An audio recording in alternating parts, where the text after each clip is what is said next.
Hi, everybody. Welcome back to Schmooze the Podcast. My name is Jonathan.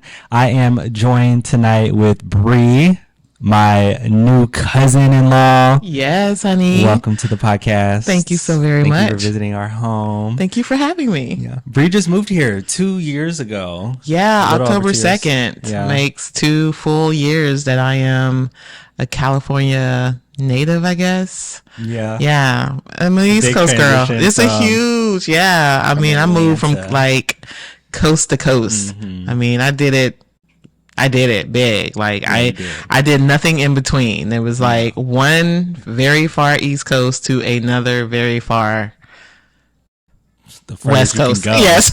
Before you get to Mexico. Yes. Right down the street. Exactly. Quick little update. We're not update, but like recap on how Bri and I are related now. So she is the cousin of my now husband. So we both are actually newlyweds as well. So she just got married earlier this year here in San Diego. It was beautiful, right on the water. We're going to dive deep into that. We're going to talk about your experience being a newlywed. Awesome. But we actually just met, a little over 2 years ago when you came to San Diego. Yeah, to meet your now wife. Yeah. And that was the first time we met. And now we're just like super close. Yeah. We cousins. We're cousins. Yeah, we cousins. Now. Yeah, we family now. Family. So I want to dive into, and if you want to share, you can absolutely say no. But what do you want to like kind of go into how you even got into this space of being married? Like, how did you meet?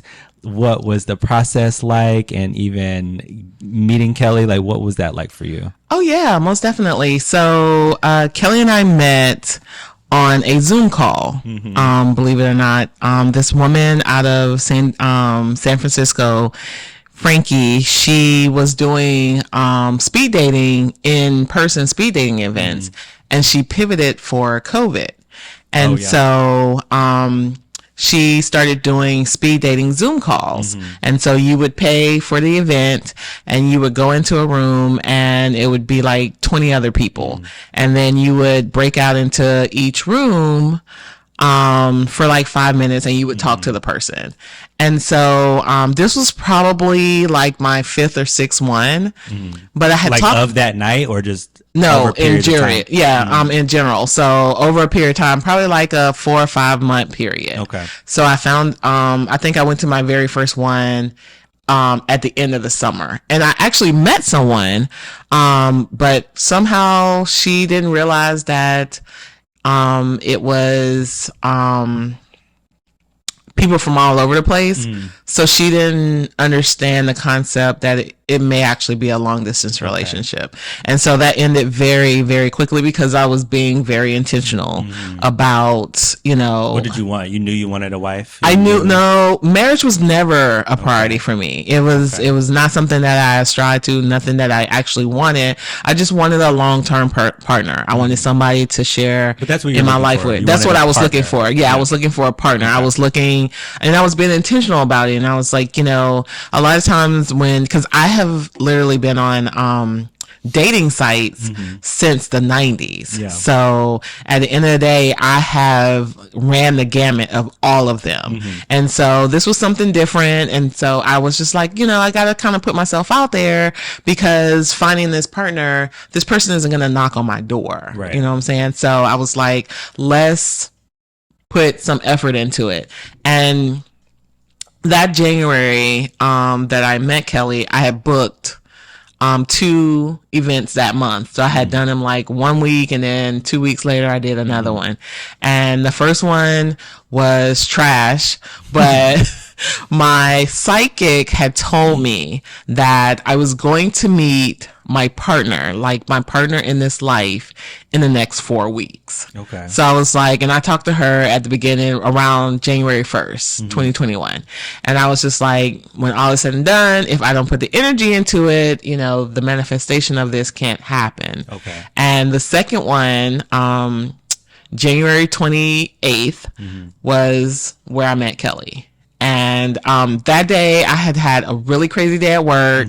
Not only had I had a crazy day at work, I had gone to get my lashes done. I was trying to stuff food in cute. I was trying to be cute. I was trying to stuff food in my mouth because I was hungry, and I really wasn't feeling it. I was just like, you know what, I might just chalk, because it was $45 in an event, and I was like, I might just have to chalk that up to the game. I'm not really feeling it today. So you was not gonna go. I wasn't gonna go. I didn't even feel like I could put my best foot forward. Yeah. But in the back of my mind was my psyche going, you got 4 girl, weeks. you got 4 weeks. So get your shit together. So I was like, perfect. I literally got on the Zoom call and immediately turned off my video. Because I was like, I'm still trying to eat. I want to see who else coming on. So what was that like? So because I hate Zoom. I'm a Google Meets person. But so what, you just get in a waiting room and then like the host lets you in and then there's 30 people you don't know just sitting there? Pretty much. And then what do? You just talk to these random people until it's time to split up? So the host kind of, she kind of, like facilitates the conversation. So she'll ask people about, themselves, what brought them to the Zoom, how did they find it, that kind of stuff. So you get to see like people start having conversation. Like a raise your hand situation, like everybody on mute and then one person unmutes themselves, or... Yeah, sort of, kind of. Okay. Sometimes we're all talking together too. You know what I'm saying? We're just kind of blurting out as, one person ends their sentence or something like that. But yeah, I got on. It was, I think it was a Black women meet, like it was Black and people of color kind of deal. I had done a lot of those because I'd done the other ones and I wasn't finding my person, and so I was like, oh, let's see how this one goes. And I got to meet people from like the UK. There was a couple of people on there from Florida, a couple of people from New York. I actually talked to a couple of people from California. Kelly happened to be one of them, and so most times your match, because the lady that runs this event is a matchmaker. So you actually fill out information about like kind of what you're looking for in a partner of sorts, and so then your match, and you pretty much have about 10 dates a night essentially. So it depends on how narrow your search is. You may have to sit out a couple, or you may actually have like 10 or 11 dates. It just depends. Gotcha. I did not know that this person was a matchmaker. Yeah, she's a matchmaker. Yeah. I thought it was just like a random. Well, not random. I knew you did the research, but yeah, I didn't know she was a matchmaker. Yeah. I didn't know that there was a lot that went into like her pairing people. Oh yes, definitely. So but meeting Kelly was just by chance. So no, well, Kelly fit in my criteria, and then I fit in hers. So that's each time you meet somebody, it's because y'all fit within the criteria of what they're looking for. So you didn't get to like go into the Zoom call and pick who you want to call. No. These are already matched before you even get there. Gotcha. And so and that night I had 10 actual dates. So like I got to meet 10 people, and at the end of your 5-minute session, you have to rate the person, and it's like 5 ratings. It's like, yes, I like to meet this person as a friend. Yes, I like to date this person, romantic, or have a romantic relationship with this person. This person is just, I don't want to meet this person. And then there's like one that says, I don't ever want to be matched with this person again. So you can be very, very clear about that. And so I rated Kelly date. And so in order to get each other's information, we have to rate exactly the same thing. So Kelly picked all of them because she was like, I just want, no matter what she picks, I don't ever want to see her again. No, not she picked all of the good ones. Yeah. She picked all of the good ones because she was just like, even if she just wants to know me as a friend, I just want to know her. Yeah. And so she's a Pisces, I'm sure. Yeah, she's a Pisces. Yeah. So she was, living in the clouds. She was like, I just want to be optimistic. Yeah. I, on the other hand, being very intentional, was like, she would be someone I would like to get to know romantically. Okay. And so once you rate the person, then you go on to the next person for the night. The next day, if you guys have any of the same ratings, they send their email address to you. Okay. And so noon rolled around. You get it around noon. Noon rolled around. I saw that she wanted to date me, and I immediately sent her an email. And I was like, hey, looks like we paired up. Here's my phone number. If you really like to have, additional conversation, let's. And so, yeah, ever since January 28th, we've been inseparable. Yeah. Yeah. Like, now. Yeah. Now we're married. Tell the people January 28th of what year? January 28th of 2021. Yeah. Yeah. And so I met her January 28th of 2021 and got the information on the 29th. And she texted me that day just saying, hey, I got your information. I would like to continue our conversations. And then, I text her back and was like, hey, what's good? Let's, have some dialogue. And so we text for like the first 24 hours and then she called me. And by 3 days later, we were video chatting every day, just like getting to know each other and that kind of stuff. Yeah. So, and today we're married. I know. Yeah. Almost a year now. It's almost a year. Yeah. March will be a year. Yeah. What is that, 4 months? 4 months. Yep.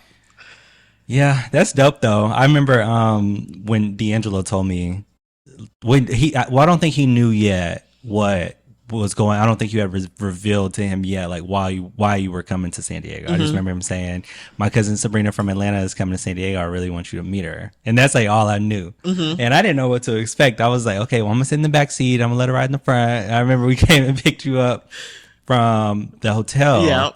And I knew we were gonna go eat, but I didn't know I knew we were gonna go eat, but I didn't know where we were going to go eat, not knowing that Kelly actually worked at this restaurant. Right. And that was the first time both of us had met Kelly. Yeah. Remember that day? Yeah.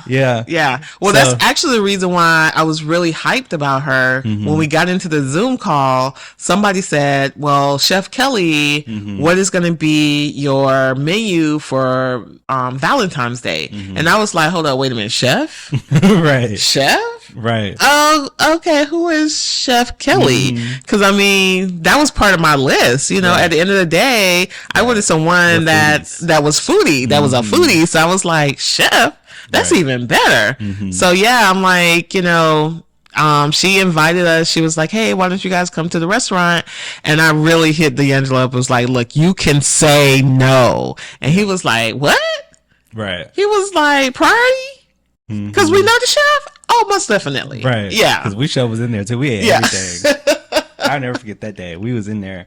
And then shortly after that, you came back. So you were there. You were here for like a little minute. Yeah, right? I was here I came out for a week to get to know Kelly, to meet her for the first time. And I was staying 2 additional weeks in LA with some friends. Oh yeah. Yeah. So did you go to San Francisco or something? No. Or do your San Francisco friends come down? Yeah, my San Francisco friends came down, and so I didn't know how it was gonna go. Being that we had talked for like 6 weeks, so we agreed right off the bat I would come out every 6 weeks. You know what I'm saying? And so this was my first time coming out. Was this your first not long term, but relationship that? What's the word? Long distance relationship. Distance. Was this your first long distance relationship? Because again, I've been on dating sites since like day one, so I have had many long distance relationships. So for me, it was very, establish a protocol and move on. I'm a planner, Scorpio in the house, so at the end of the day, I just need to know what the plan is. And so you already knew. You was like, okay, I'm gonna give you 5 months, and if we're not gonna be serious, you gotta go. Oh yeah, I was like, from day one, I was like, look, I'm gonna be very honest with you. I want to be intentional about dating. Right. I am looking for my partner in life, and if that's not where you are, I totally understand. But I'm gonna have to depart from this situation because I don't need any additional friends. You know what I'm saying? That's not what I'm looking for. That's not why I was here, and that's not why I was on that Zoom call. I'm looking for my partner. And I'm like, it could be one of those things where, we hang out for a couple of months and then realize this isn't really our thing. Right. But I just want you to know that I'm being extremely intentional about it. Because oftentimes you meet and they're like, oh, well, I'm really looking for friends. Well, you should have said that from the beginning. Before I bought this flight. Yeah, exactly. You could have told me that on FaceTime. You heard? Exactly. So that was one of the things that I was like, look, this is what I'm doing. If that's not where you at, I really respect that. But I need you to understand where I'm at. And if that's not what you're looking for, then I'm going to remove myself from this situation.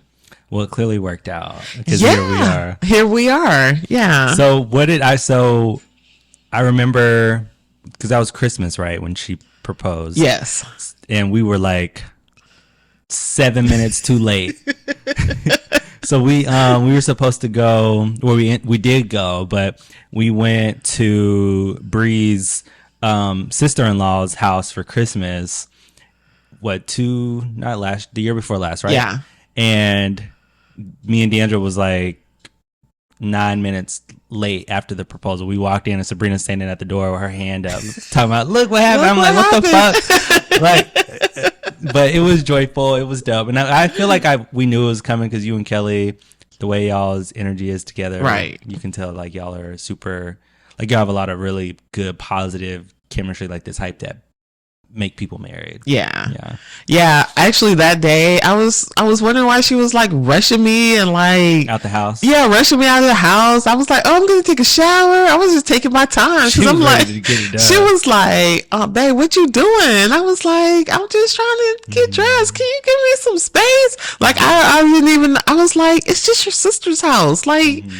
Y'all real lackadaisy around here, so why does it matter what time I get here? Right. And she was just kind of like hovering, and I was just like, girl, like, we gotta go. Right. Is that your first, and I hope this isn't a weird question, but was that your first time ever being proposed to? No. I've actually been proposed to at least like 3 times. Really? Yeah. And I know you were the one that said no to the first 2. I said no to when I was a teenager, I was dating a guy 10 years my senior, and I decided that I was going to move to Atlanta to go to school. And he asked my dad for my hand in marriage. And my dad came and he was like, hey, dude's gonna propose. Not supposed to tell you that. Nah, he was like, dude gonna propose. He was like, I really think you should consider it. And I was like, we fucking. And that's the extent of it. I'm leaving for Atlanta in 2 weeks. I need y'all to get that. He wanted to marry you? Yeah, he did. I was just like, dude, like. And so at the time you were in Florida though. Yeah, I was in Florida. Yeah, and he wanted you to stay in Florida. Yeah, he wanted me to stay in Florida. I was like, nah, I'm not coming back to Florida, so I'm gonna go ahead on and end this now. So did you even get to proposal?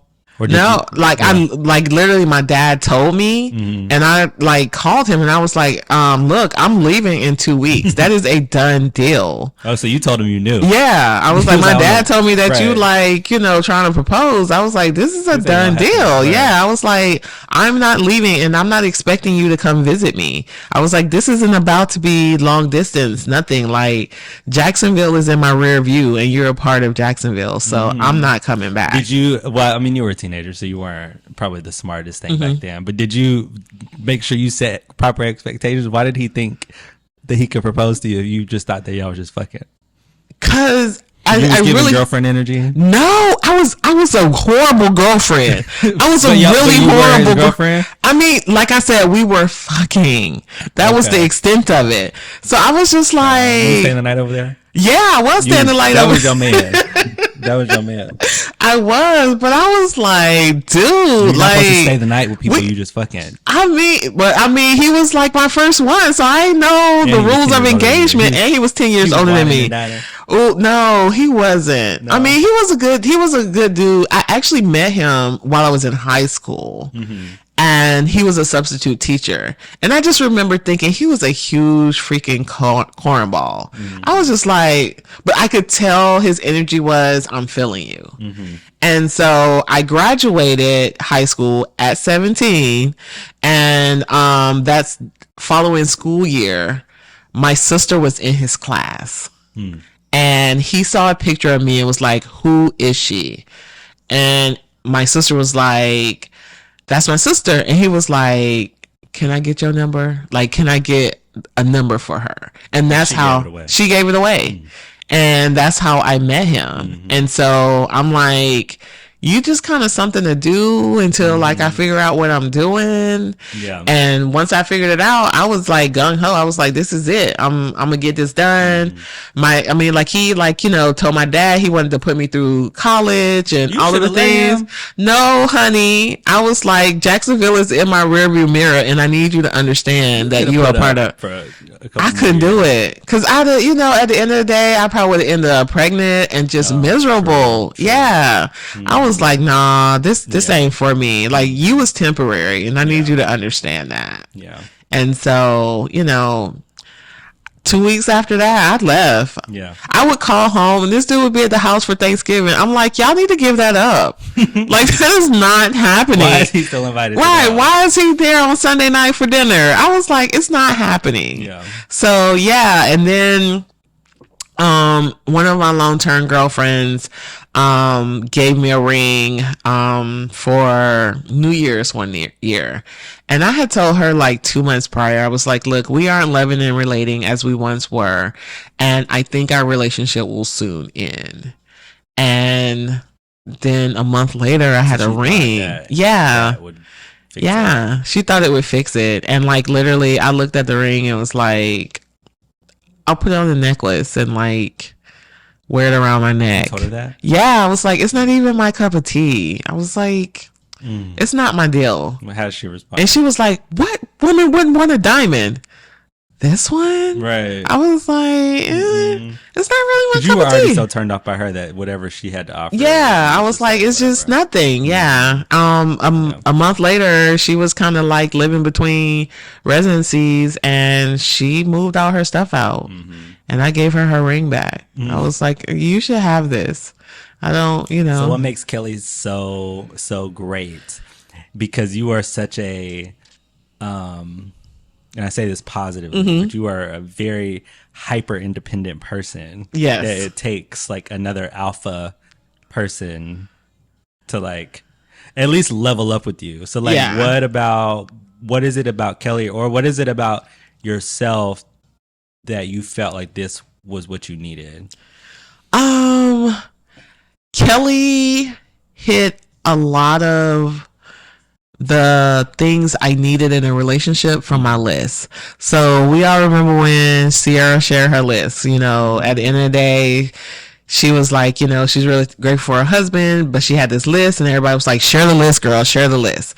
And so she shared her list, and Nicole Ari Parker shared her list. And I was like, I had already started a list, but I didn't realize that's what it was.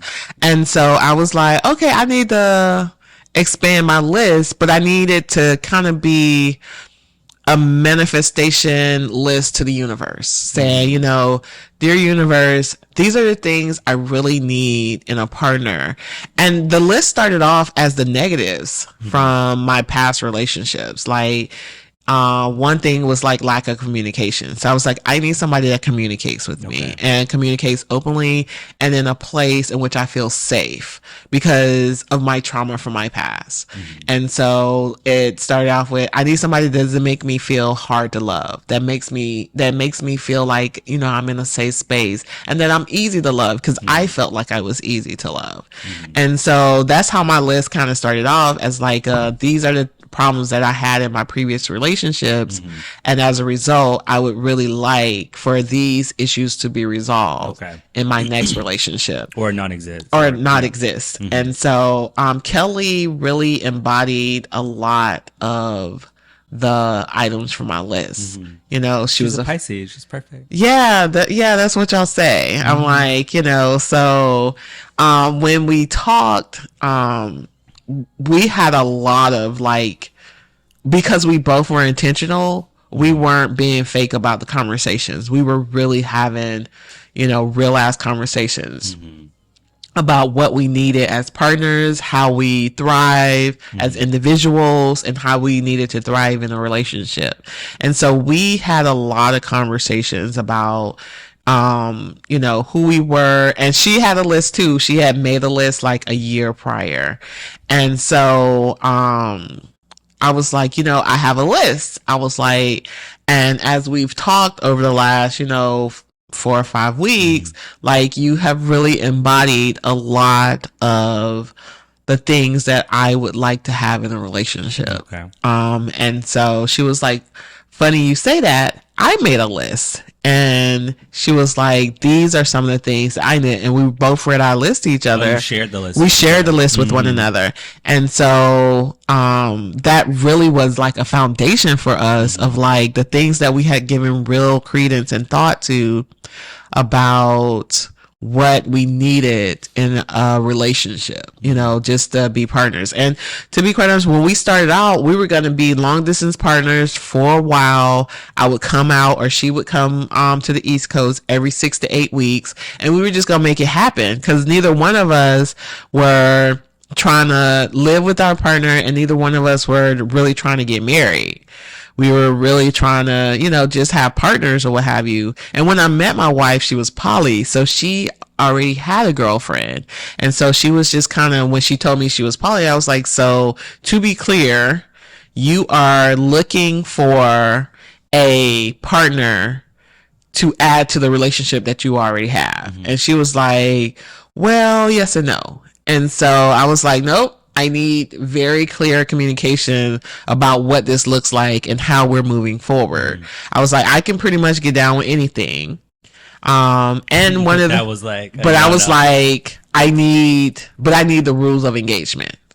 I was like, so what does this look like? How does this look or what have you? You just wanted to know. I wanted to know. Yeah, I didn't want to be in the dark. And I don't like being in the dark. Mm-hmm. And so she sent me 2 really good books to read on poly relationships and those kind of things. And she was like, why don't you read through the books and then let's have discussion about it? Mm-hmm. And I was like, okay. She gave you homework. She gave me homework. Did you give her homework?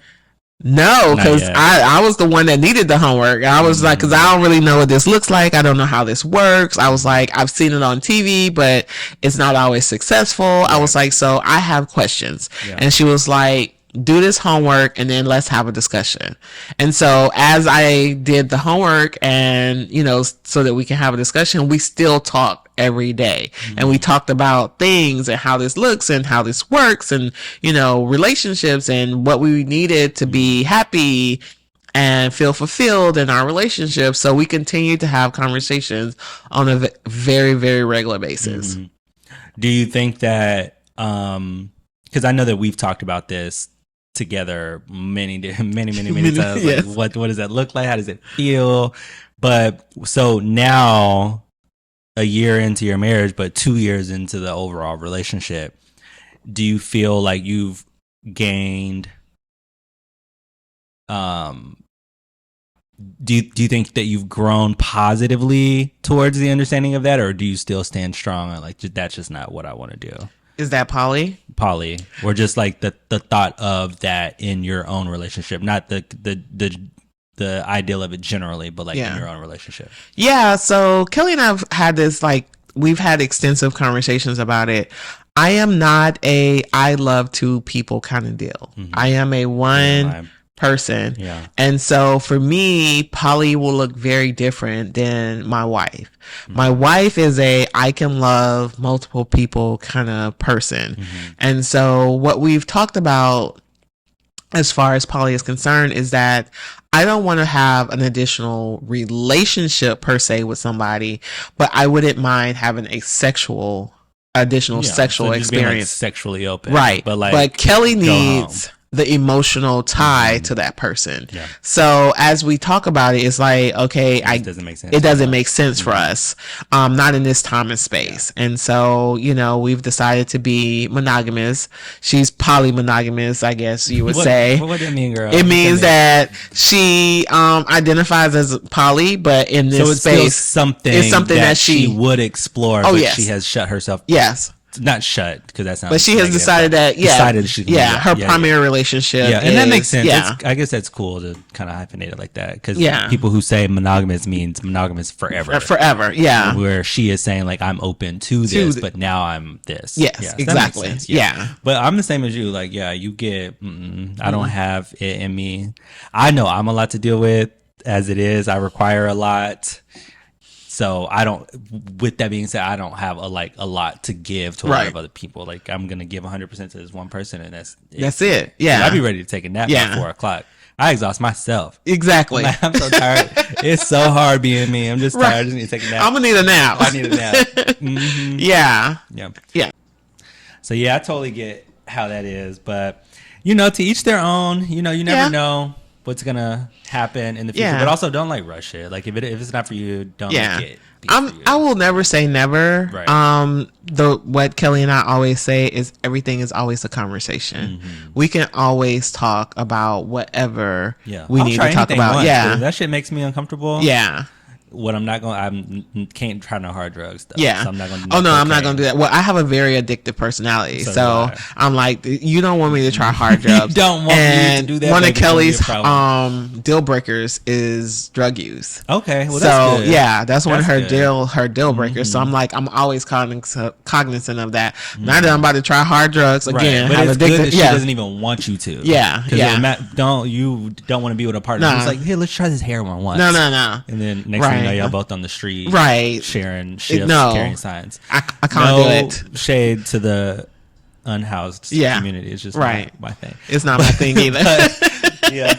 So I want to get into like the nitty gritty. Okay. So I know you very deeply and personal, but I kind of just want to like share with our audience kind of just like because of your personality and the type of person that you are and being married to a woman that is a little bit more emotional than you are, which there's nothing wrong with that. Right. She's a Pisces. So Right. I'm a Pisces too, in case y'all didn't know. So because we require so much nurturing and so much sometimes hand holding or coddling sometimes, and you're the complete opposite of that. What has been your experience in having to unlearn being so just me, myself, and I, and like diving into like, okay, now I have to actually care for another person and learn like the different things that she wants emotionally, because that's not before her, that wasn't what you were doing. So Right. like, how's that been for you? It has been soul searching. I'm like, I am in therapy because I needed an impartial source to talk through my feelings and how I feel about it. So, because you do the work in therapy. So I did a lot of work in therapy when I was single. And so what happens is when you get into a relationship, you kind of put that work into play. And so you end up, with more questions sometimes, more therapy, more, things that you have to do to kind of work on yourself. Right. And what I realized when I first got with my wife is that I was in a relationship, but I was living singly. I was living as a single, I'm like, we have Like our at the beginning of the relationship, or like in like psychologically? no, I'm gonna say I mean, up until maybe 2 or 3 months after we married, I still had that single girl kind of mentality. Yeah, so psychological. Yeah, psychologically. So You yeah. were like, well, go do whatever you want to do. You can go travel for 5 months and I'm good. I'm good. Yeah, I was just like, do you, boo? Yeah. I'm gonna support you in whatever you But want she's me to not do. like that. She's not like She's that. like, I need you with me now. Yeah. Through it, everything. Yeah, exactly. I'm like, even the first time I came out, like I said, I came out to meet with her for like 7 days. And then I was going to hang out with my friends for like, another 2 weeks. She ended up coming like on her days off to LA. And then her next days off, I came back to San Diego. Like we vibed so well. And so, Do you think that you've picked up though on some of those traits or characteristics? Like, do you think that you've become a little softer through her? I think that I am more aware of my harshness in my relationship with her. Why you can't just say you became a little more soft? You know what it is? You Because just can't say it, but you did.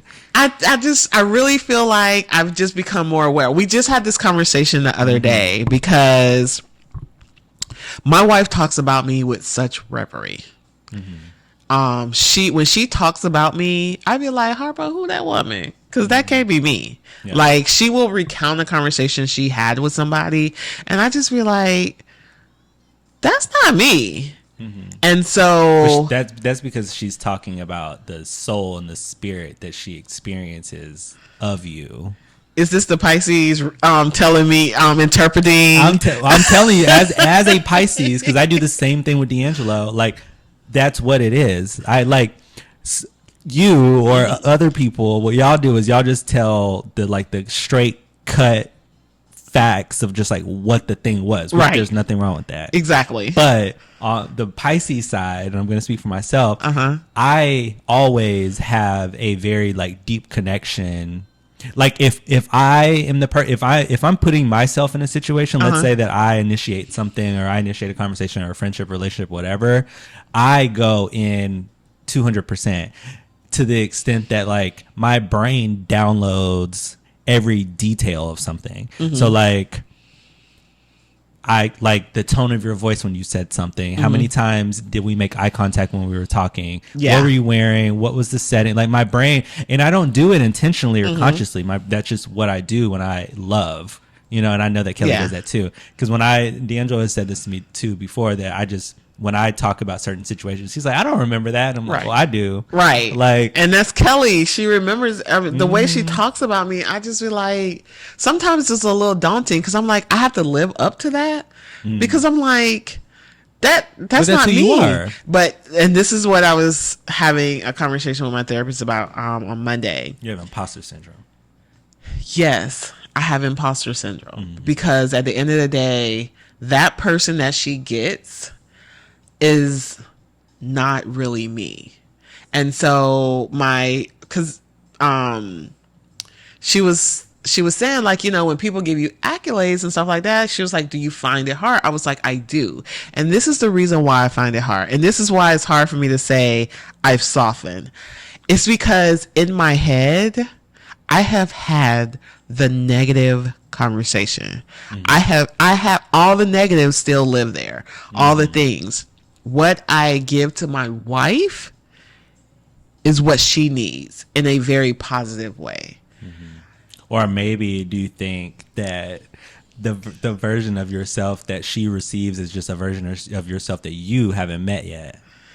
Like, what if it's a person that does exist within you, but maybe because of all the walls you've built or the trauma that you've experienced, like that person hasn't had the opportunity to introduce themselves to you yet. So she comes out when you introduce her to other people because you don't give her the opportunity to exist. Yeah, because she don't exist in my head. I'd be like, child. But I see that. Like the thing, I've heard how Kelly talks about you, and I see that. I see that version of you too. Yeah. So like I said, when she talks about me, I'd be like, I don't know that woman. Like, I don't know her. So like, what are like two or three examples of things that she has said about you or ways that she's talked about you that you don't see or understand? Like the other day she was having a conversation with a coworker and she was just saying how like so supportive I've been over the past 7 or 8 months, and how like, we have these great conversations about, how we're going to move forward in our relationship, and their reaction is always like, oh my God, your wife is amazing. Like she said something to one of her coworkers, like how when she comes home from work, even though she's the chef in the family, like she has a meal waiting for her. Is that true? And that's true. Yeah, it's one of the things but for me, it's just one of those things that I do. You know what I'm saying? It's just, but I told her, I was like, when she was still she lived with her sisters before, she and I moved in together. And one of the things was like, she would get home and like, they were supposed to like, take turns doing dinner, and she would get home on a non-Kelly week and there would be no dinner and nobody had actually, done what they were supposed to do. The caregiver in me, which is what I am inherently, was like, you will never come home and there not be food there. You will always come home to, if I cook, there's a meal. Right. Which I cook most days. I'm like, you will always come home to a meal. And even if I don't cook it, I still mitigate having a meal there. If I order a motherfucking Chick-fil-A, bitch, that's what that means. We all getting Chick-fil-A. Everybody eating. So that's how I feel about it. And so she was saying, even though I work, so hard, when I get home, my wife actually has a meal cooked for me.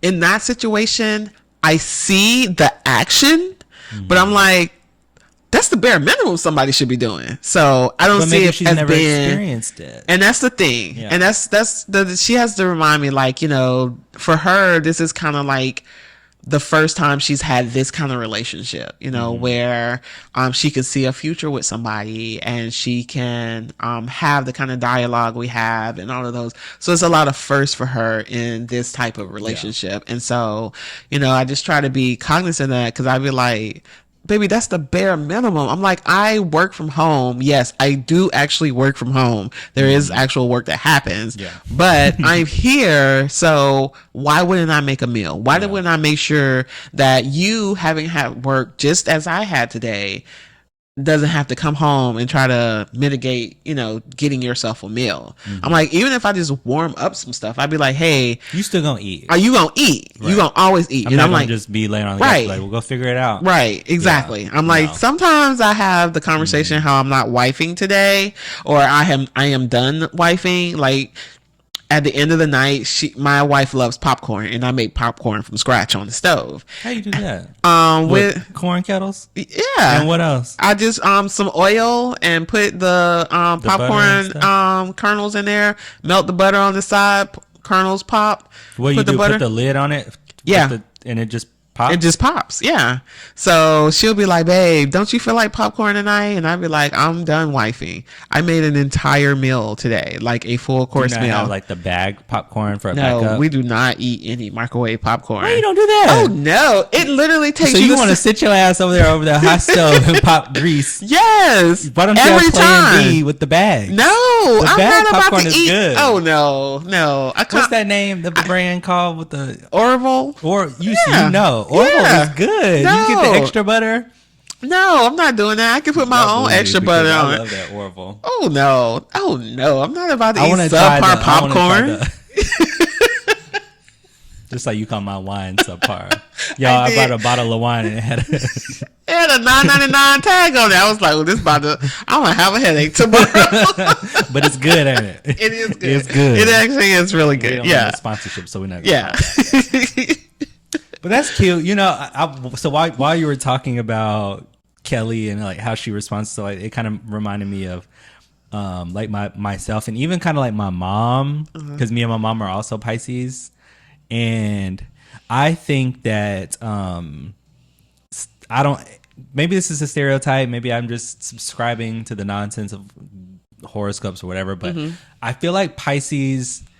Not in all relationships, because Right. I don't necessarily feel like this in my current relationship. But I think that Kelly may have been feeling like that because usually Pisces always get the short end of the stick, because they are so over loving and so like they just give so much of themselves that it's hard for us to like for me. It's really hard for me to like receive gifts or like receive compliments. I would rather give the gift or give the compliment. Me too. Yeah. And so I think that like because we give so much of ourselves, that when we get something back in return, it's the same thing like you were saying. It feels like imposter syndrome, or it could feel like undeserving of something. Yeah. You know? Because I definitely agree with that. Because in my past relationships before D'Angelo, I was always the one that was like making sure everybody was good, what we're gonna do, and I even do that now. Like I'm still very much like I'll take care of this, this, and this, and this. But the difference in this relationship or marriage, rather, is my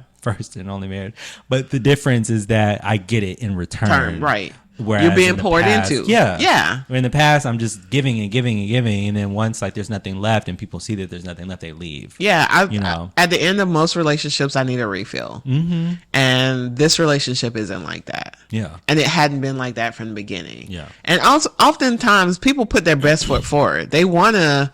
I think I always call it the profile relationship. Yeah, they give you who they want to be, but you kind of settle into who they're actually. Yeah, who they actually are. And Kelly and I have the saying where she'll be like, I know my wife, and I'll be like, as advertised, because I was like, I have been who I am from day one. I told you who I was, and I have very rarely veered from that person, because that's inherently who I am. I'm giving you the real person. Yeah. I'm not giving you my profile. And so because over the years, as I've online dated, sometimes like the profile is who you really want to be. It's not really who you are. Right. And so that's what I learned in like online dating. And so it's all doctored up. I once actually, real talk, I responded to an ex-girlfriend's profile and she hit me up and said, "Hey, you just responded to my profile." And I said, "I couldn't have." And she said, "Yeah, did you just, respond on this site or whatever?" And I said, "Take your profile down immediately." Because you're a fucking fraud. I was like, you are not the person you portrayed in that profile. I dated you. You are not her. And she said, "Are you serious?" And I said, "Yes, I am very serious. If I knew this, if you told me who you were in your profile, I wouldn't have swiped right. Or left, or whichever one it is." And I was just like, I wouldn't have hit you up. Your profile is a fraud. You are not that person. And so that's when I coined, like, people often give you their profile in relationships. And Kelly didn't give me her profile. She gave me who she was. And I am as advertised, as we often say. I am very much who I am 2 years ago when I met you.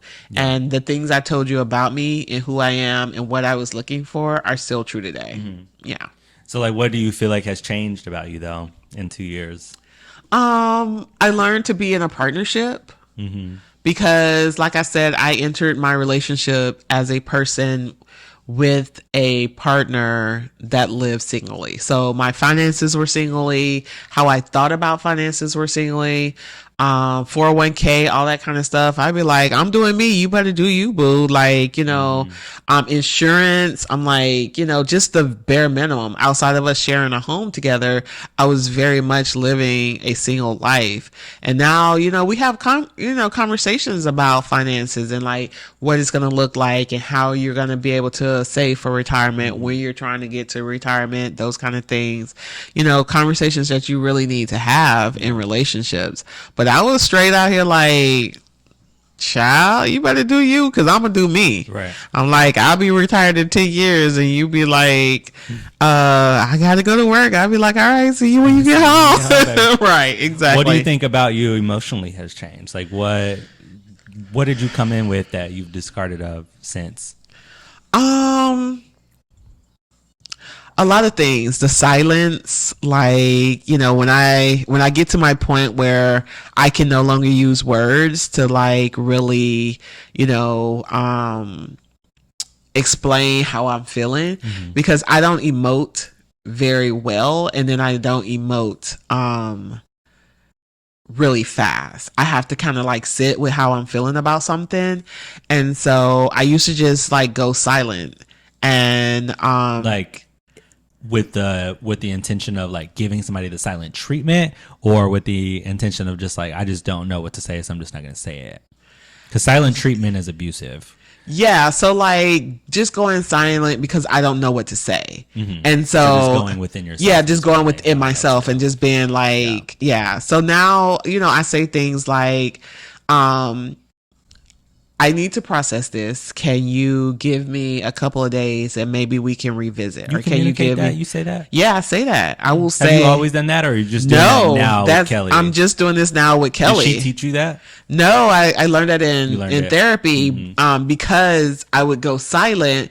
And she would, when we first got together, like you said, she had given so much of herself in other relationships. She didn't want to lose this relationship. So she stopped talking and she stopped emoting, which is not my wife. She's a very emotional person.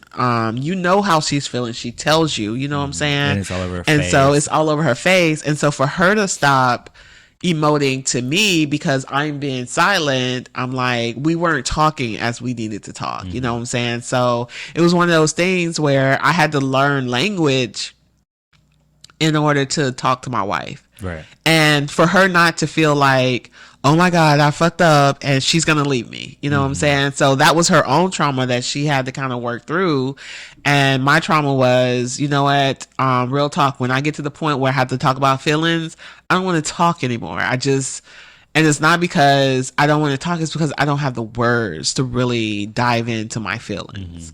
And so we had to get to a point where we started speaking one another's language. I am a in your face, shut the fuck up, you know, what the fuck is you doing kind of person. And my wife is a, well, baby, let's think about this. Let's, you know, have these conversations kind of person. And so we had to come to a medium of like talking in one another's languages so that we can hear them. So as long as I'm using my words, then my wife can hear me. And I'm like, okay, the information that you have given me, I'm not in a place to process that right now.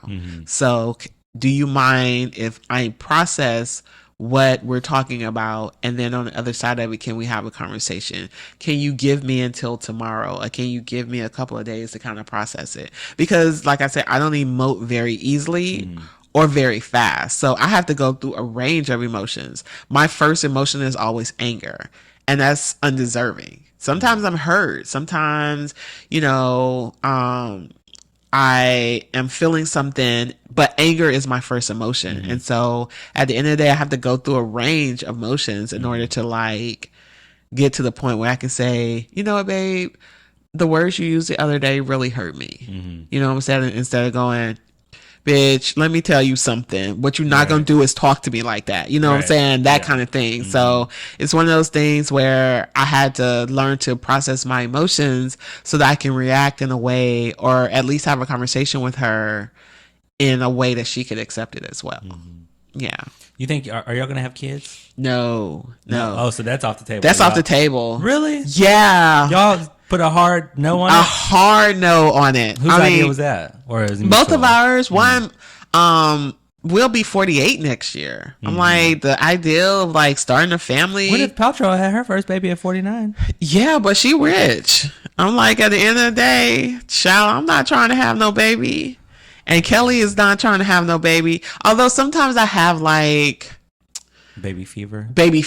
Yeah. Sometimes I'd be like, ooh, it would be so like to like just have this little bundle of joy that looks like my wife, and I can just kiss them all over the cheek. I'm like, that would be so ridiculously awesome.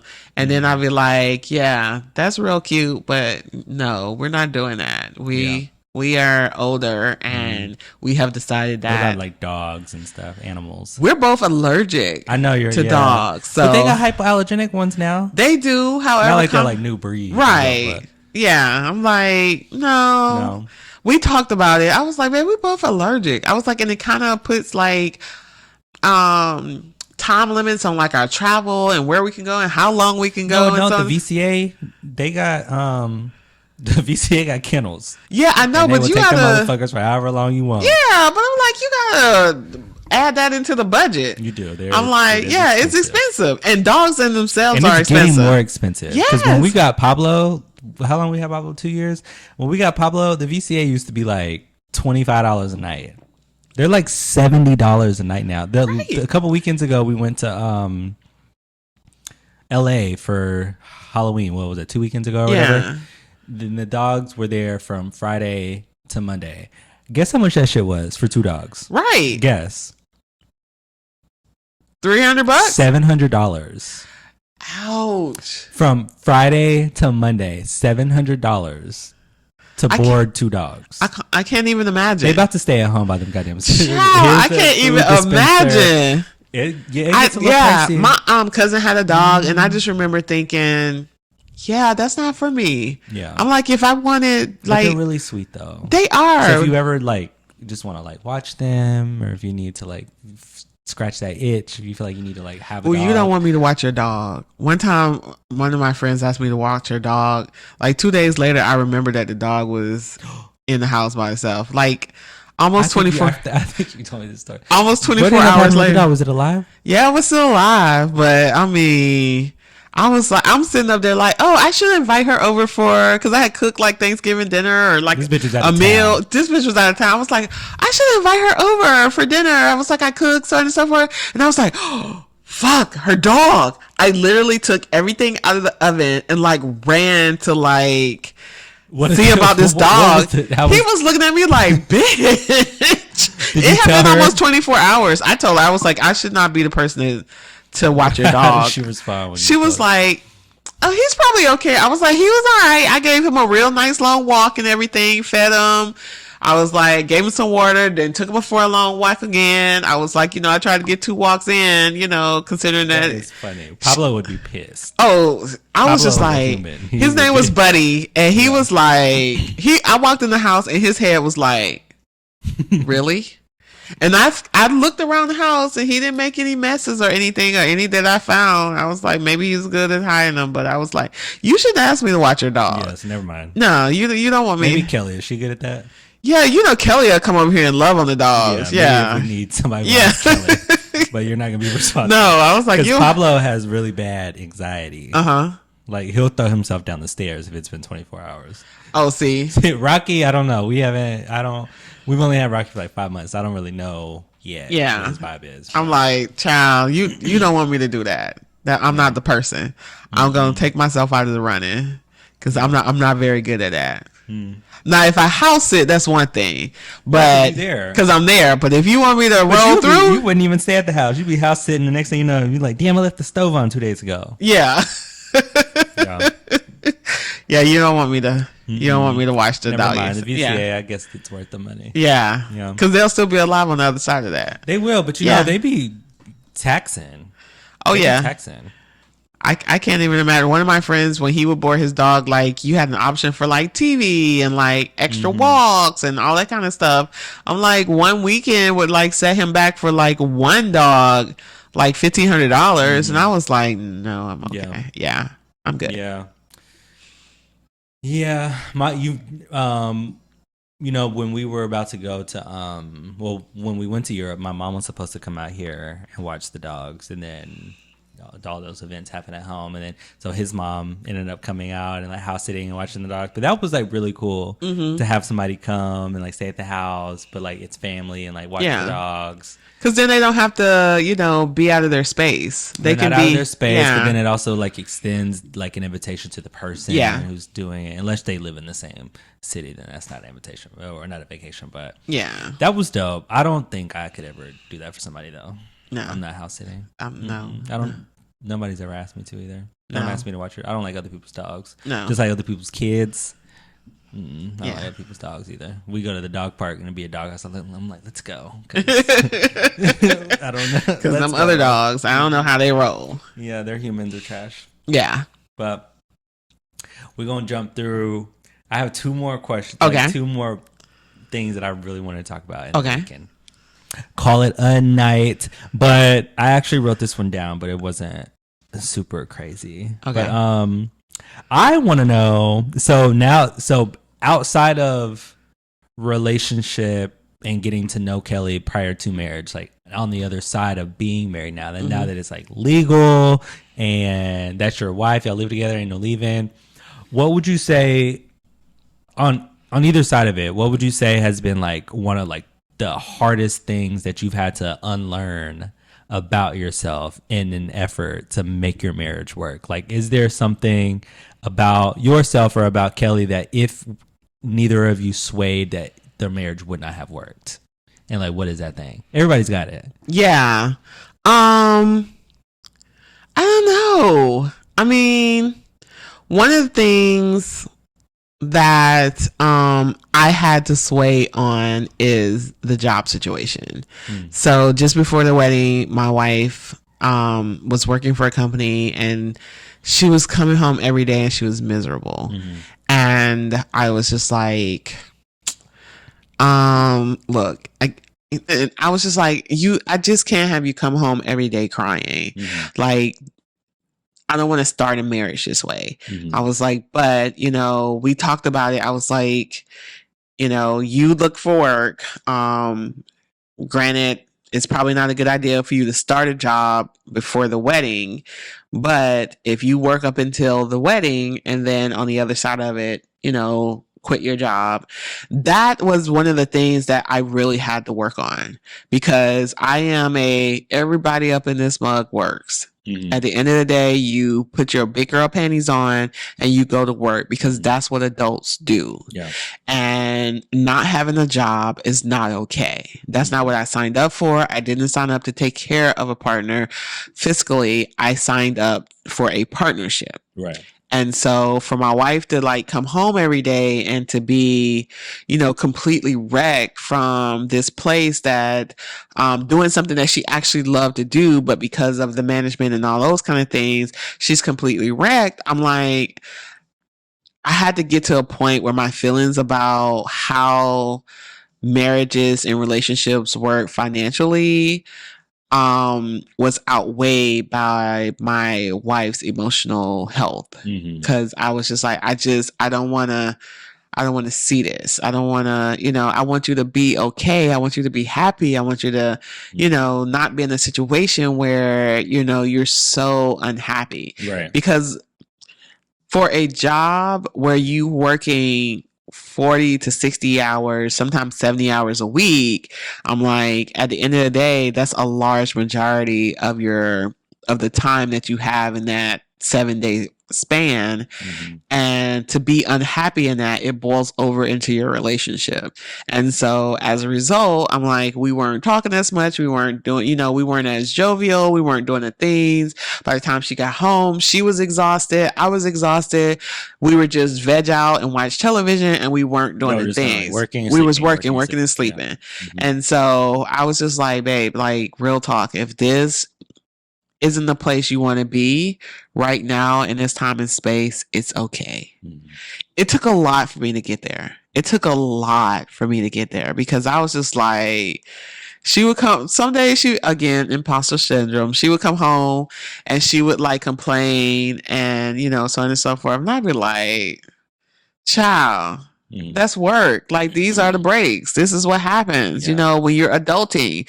Sometimes work isn't conducive to your mental health. But I had to come to a realization that for my wife, her mental health is really important.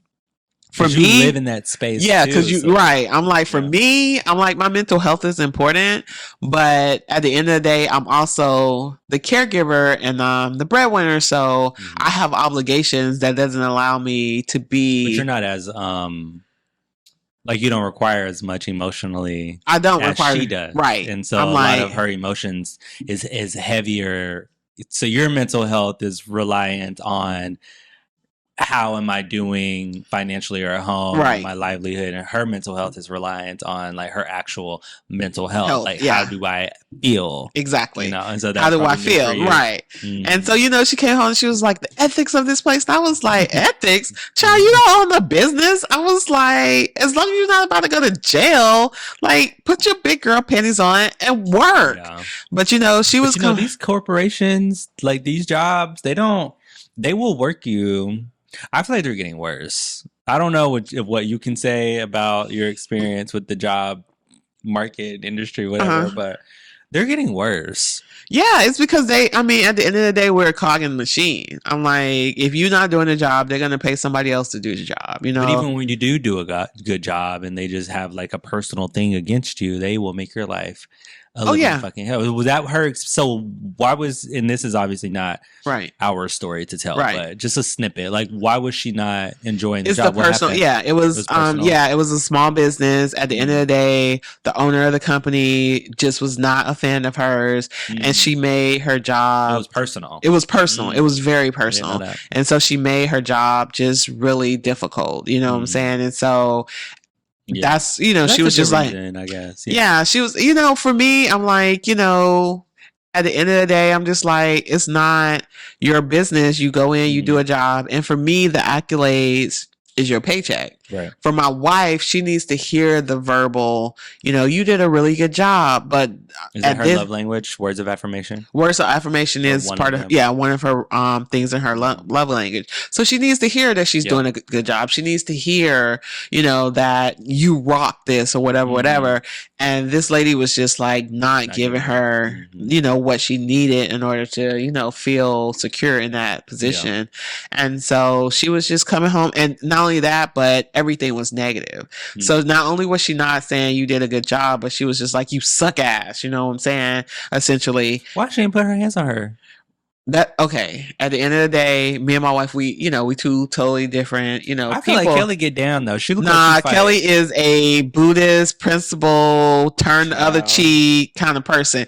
Kelly is not about to get down with the get down. Kelly's ears. I was like, Kelly beat somebody ass. Nah, she is not beating no asses. No, my baby is a lover and not a fighter. Now, me on the other hand, I don't put my foot on somebody's neck, but for her, like, she just be like, I'm just gonna turn the other cheek. And so that's what essentially got the best of her, was turning the other cheek. It was one of those things where this woman was just like, not only is she not giving you the positive, of course, not only was she not giving you the positive, but everything you did was negative. Everything about your team was negative. And so at the end of the day, I was like, I would have loved to be in that situation, because I'd have, told her about her whole business. She would have been the one to quit. Oh yeah, she'd have been like, you know what, I don't think I should do this anymore.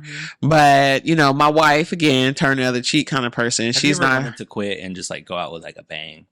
Oh yes, I'm just waiting on the day that I could like fuck something up. Yeah, like, I really, one of my dreams is like, if I ever just have to quit somewhere, I want to do it like that movie scene where you just go and you just flip everything over. And you just like cuss everybody in that motherfucker out and you just walk out. I really want to do that. Yeah. I'm like, you know what?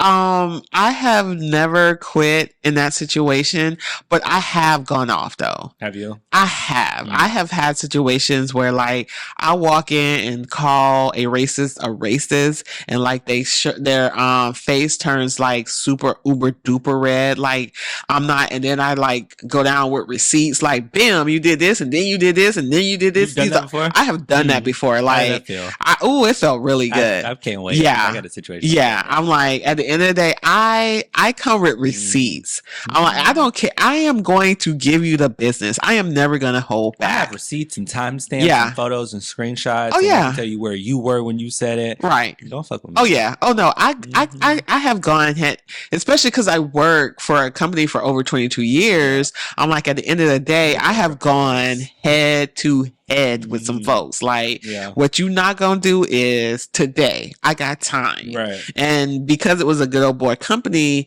it was one of those situations where I had to go head to head on several occasions with some racist men. Racist men. And I was just like, oh, I live for it. I do too. I live for it. Welcome it. Me too. Please. Yes, please. Try me. Yes. Please try me, because this is so fun. When I left my last job, everybody was like, who is gonna speak up for us now? I was like, y'all gonna have to grow up here. Y'all gonna have to speak up. Because I would literally be the one to be like, and what we not gonna do? I literally sat on the call one day with like probably 10 of my peers and like 5 of my higher ups. 2 and higher up, what are you smoking? Because whatever you're smoking, you should share it with the rest of us, because the plan you just laid out is ludicrous. The call went silent. And I was like, and this is why I feel like your plan is ludicrous, and went in. My boss called me the next day and was like, Sabrina, I was like, I already apologized to her. However, I apologize for my delivery, but not for what I said. And that's how I felt about it. And I didn't care. I was just like, I'm going to go toe to toe every time. I am not going to, and I'm going to win. I'm going to win. Every time. We can do this as long as you want to. We can go weeks, months, whatever, but I'm going to win. Oh, yes. So, I got time today. But not to veer too far off. Okay. We're going to wrap it up in a second, because we actually have a dinner reservation soon. Yeah, we do. But I just want, to close it out and to kind of give the people a better, just like generalization of kind of like the conversation. Like, what if you could pinpoint 2 positive things that anybody who is like a type A personality like yourself going into a relationship with another type A who has a / emotional personality, what 2 pieces of advice would you give somebody for themselves on how to be a little bit more vulnerable and be a little bit more soft going into situations like that? I will say have grace. Have grace with yourself, because I often find that it's really difficult to take care of me. Because I'm an A-type personality and I'm the one that takes care of everybody else. And so I find it really difficult to allow somebody to take care of me, you know? And so one of the things I have to remind myself is to have grace. Like when my wife wakes up in the morning and be like, babe, you want breakfast? I'd be like, I could make breakfast myself. Like, I don't actually need you to make breakfast. I'd be like, and then I feel bad and I beat myself up because I'm like, all she asking me is if I want. Or you think that? I think that. This is internal dialogue that I'm having. I'm like, all she wants is to make me breakfast. It's her love language. One of her love language is acts of service. Why can't you allow her acts of service? And it's the A-type, independent, trauma response of, I can do it myself. I don't need somebody to take care of me. I have to, one, remind myself to have grace. It is okay to allow somebody else to take care of you. It doesn't mean that you're less than anything. Right.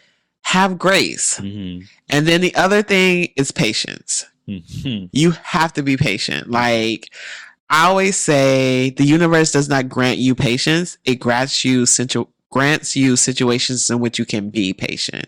And I have gone through a lot of those in my relationship. Like, case in point, my wife is a chef. And so at the end of the day, sometimes she comes home and she uses every pan and pot in the kitchen to warm up and or cook something. And then she doesn't do the dishes. I'm like, boo, you don't have a sous chef here. She cooked. She cooks. So.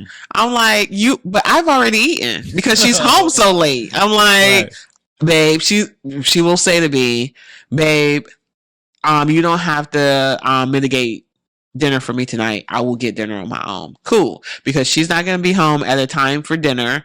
And she's like, I'll just get dinner while I'm out. Well, oftentimes she doesn't get dinner while she's out, and she comes home to cook. And so at the end of the day, she want to use all the pots and pans. I'd be like, boo, you don't have a sous chef here. You gonna need to wash them dishes. Because I done cleaned up the kitchen for the night already. The kitchen is closed. Kitchen is That's closed. My mama said, when I turn the microwave light on, right, don't touch nothing else. Well, see, at the end of the day, the internet and shame black people so much that I can't leave the microwave light on no more. Why? Because I'm like, they be like, the kitchen closed when this. And I'll be like, ooh, that's so cute. So true. So I don't leave the microwave kitchen light on no more. But once I put that rag over the little sink, kitchen is. Ooh. You need to wrap this up and like make sure that the kitchen is clean and so on and so forth. I'm like, I shouldn't wake up the next morning to you having had cooked and used every single solitary pot and the air fryer. I'm like, no. Yeah. And so she was like, I get that, So what I'm saying? Yeah. I'm like, it's patience on the both of ours, because she may not do it that night. She may do it the next morning. Of course, I'd be like, do it now. Get that shit done now. And she'd be like, clean while I cook. I clean while I cook too. My baby does not do that because she normally has, dishwashers or, so on and so forth. So she doesn't really clean while she cooks. And so I'm just like, even when she cooks dinner, like, I'm like, if I wash the dishes ahead of time to make sure the kitchen is clean so that you can cook, then you gonna wash dishes on the other side after you cook. But if you wash the dishes ahead of time and you cook, then I'm gonna clean dishes on the back end. So just patience in like all things, like I need to process and that kind of thing. That's patience on her part, because she wants to talk right now and she wants to get all the emotions out, because her emotions, she emotes very well, and so at the end of the day she wants to get the emotion out.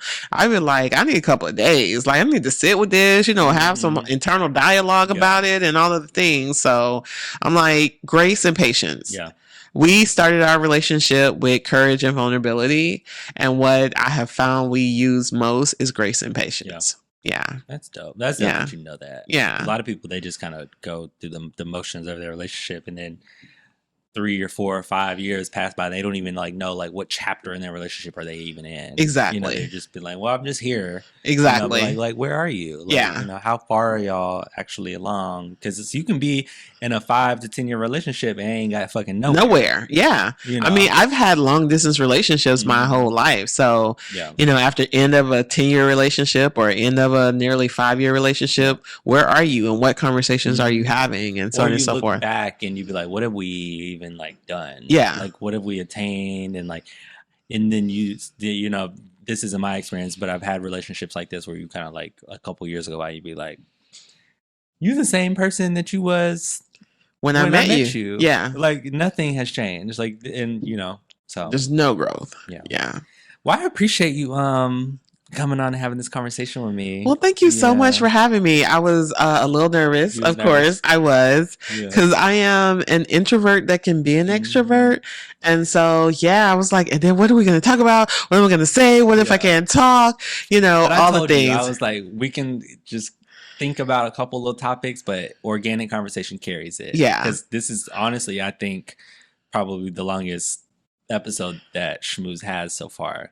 Awesome. Just being able to like, and I think it also has a lot to do with like the relationship that I have with who I bring on to the podcast. Yeah. I think that there's so much to talk about. We know so much about each other now. We both have had so many very significant life events in the last couple of years. It's like a lot to talk about. And we cousins. Yeah, I be like cousin. Yes. So this is gonna be cute, and I really can't wait for the audience to see it, and it's gonna be fun. But awesome. This was, what episode are we on? Episode 5 of Schmooze the Podcast. And again, my name is Jonathan, and this is Bri. And have a good night, guys. Happy Friday. Thank you.